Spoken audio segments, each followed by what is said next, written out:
Hello quilty friends, welcome back. This is video number 2 to make the snowman quilt and pillow. In this video we're going to construct this block. Not the applique, just the block. Okay, and the thing that you need to know that's the most important is we're going to be cutting off these corners, but you're going to save those pieces. Okay, don't throw them away, collect them, maybe back up in your little bag number 2 and save them because you're going to need them to make the pillow. It's those little corner pieces that make this pillow. Okay, first thing is, it's bag number 2. It should have a white piece of fabric and some more 5-inch squares. The 5-inch squares, there's 16 of them, so you don't have quite two of everything. You have 2 of 8 of them and then 2 more. So you have 2 of 8 of them. That's exactly right, not 2 more. Okay, so 2 of the fabrics aren't repeated is what I'm saying. Okay, so for each square that you're gonna make, and you're gonna make 4 of them, you're gonna have a white piece and you're gonna have 4 of these. And you want 4 different ones on every snowman, okay? Unless you have a different plan, and if you have a different plan, that's okay too. When you take these pieces out, they might be a little wrinkled, so be sure to press them because it's always easier to work with a flat piece of fabric than it is something that has a big wrinkle in it. Okay, what we have to do first is we have to mark on the back of these. Okay, and you see you have 4 different ones, and I've pre-marked 2 of them. And what you're going to do is you're going to mark from corner to corner, and then you're going to mark a 1/2 inch away from that line. Okay, corner to corner and then a 1/2 inch away. All right. So I have 2 different ideas of what you might use for marking because this is a bit of a challenge because this is kind of dark. All right. A pink friction pen might work, or I have pink Chaco marker. Okay, we'll talk about the friction pen first. For those of you that aren't familiar with a friction pen marks, and then if you use heat, it goes away. So that's the beauty of a friction pen. But since we're marking on the back side, it's really not important whether or not this mark goes away. So what I'm going to suggest is that you use a small ruler of some kind. Okay, if you have a small ruler like this, that will work as well. But I'm going to use, it's called a magic wand. And the reason I'm going to use this is because it's not cumbersome at all. Okay, it's very easy to use because it's lightweight and not big, and it makes it easy for me to lay it from corner to corner. Okay, and then to mark on this. Now, the biggest challenge is this is on the bias, so this wants to stretch as I mark. So what I'm going to do is I'm going to hold my fingers down really tight so that the fabric can't move while I make my mark. Okay, and then I'm going to make my pen go back and forth so I know I'm getting a good clear mark all the way to the other corner. Okay, now a magic wand is actually a 1/2 inch wide. So if I take this and I lay the edge along my mark, and now I'm noticing that my mark doesn't go right to the corner. So I'm going to redo it. Okay, sometimes you have to make the edge of your ruler come off of the corner a little bit so that you actually mark into the corner. Okay, there. Now I'm better. All right, now I'm going to put this right along the mark I already made, and I'm going to mark again. So now I have a mark from corner to corner and a mark a 1/2 inch away. And I'm going to end up sewing on both those lines. Okay, the other option that you might use is a Chaco marker. And a Chaco marker is actually chalk. See, and it has a little wheel and it spreads the chalk. Okay, and then it pretty much just goes away when you brush it because it's just chalk dust. Okay, I think I'm going to mark this way because it's not quite as dark. And again, I'm gonna line this up corner to corner. And then I'm gonna hold it down really tightly with my fingers. And then I just butt this right up against. Again, back and forth a little bit. And I have to have faith that it's actually marking because I can't see it till I move it away. And there's my mark. And I'm gonna make it a little darker up there because I can't quite see it. There. Okay, now again, line this up.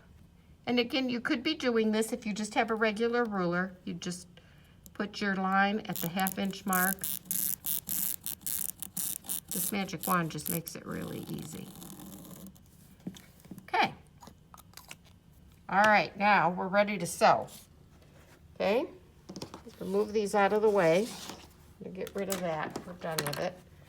And now each of these are gonna go on a corner. Now, what's important here is that you line it exactly up with the edges, because when we sew this on and flip it, we want this to still be a 14-inch square like it's starting out to be. So the other important thing is that this line is to the outside, okay, not to the inside. Okay, so this one we would put on this way with the shorter line to the outside. Okay, because what's going to happen is we're going to sew here and here and then cut down the middle, and then this is the piece we're going to save for the pillow, and then this is going to turn back and become the corner, and it kind of makes it give the image of a rounded edge. Okay, so let's try one.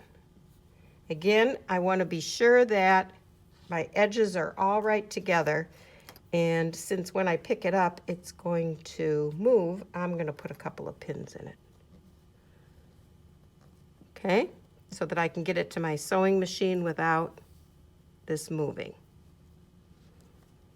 All right, so now I'm going to sew on this line and this line.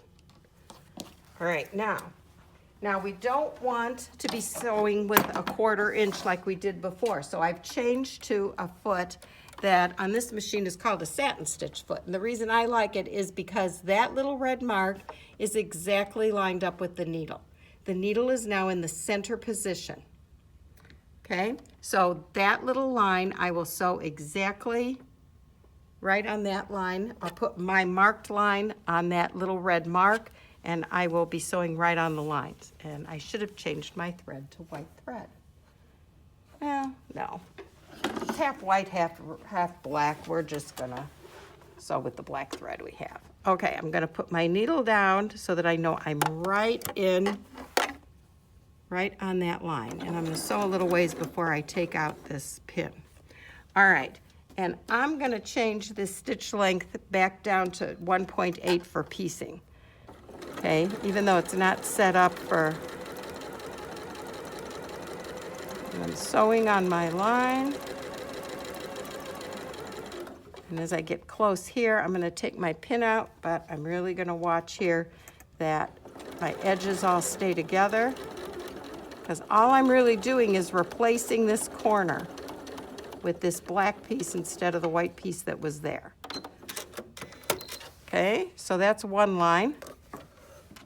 I'm going to sew on the second line. Put my needle down and make sure. Yep, I'm right on it. All right, now I have to be sure that this lays flat.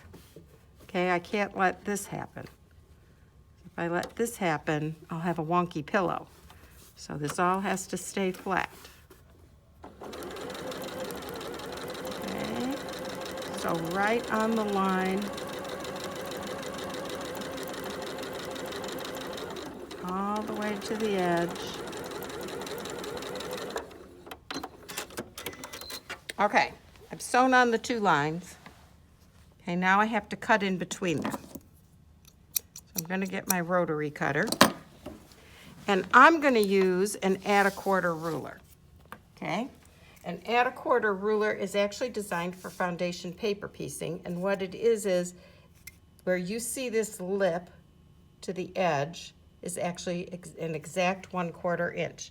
So if I put that lip right along my sewn line, and then I cut without a rotary cutter.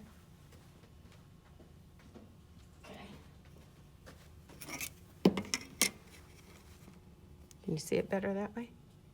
Doesn't move that way. Oh, all right. Better. Megan showed me. Turned it upside down, and now I can butt it up against the stitching. Okay? Now, put my weight on the ruler so it doesn't move, and cut. Okay, and now what's happened is I now have a new dark corner on my white piece, and I have a piece here that's going to be a piece for my pillow. Okay, now while I have the chance, I'm just going to press this as I sewed it, and then I'm going to press this seam open, and I'm going to set this aside and keep it for my pillow. When I'm all done with all of these, with all 4 of these, you'll have a nice empty bag, and you'll be able to put them in there to save them. Okay, this I'm going to press also. I'm going to press it as I sewed it. I am going to press it open to get a nice flat look to it.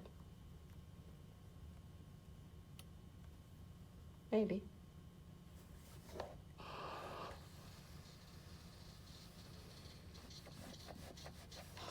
I'm going to turn it over, make sure that that looks good. Okay, and look, got a nice straight edge. See? Nice straight corner. Okay, and now I am going to press this toward the dark side because I don't want that to shadow through on my white snowman face.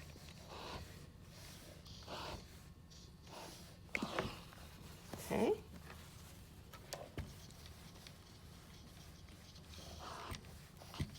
All right, I'm going to repeat that process 3 more times. Then you'll end up with a piece that looks like this. And then I'm going to repeat the whole thing 3 more times, so I end up with 4 snowman faces. And then you can come back for video number 3, which will be appliquing the faces on the noses and eyes onto the faces.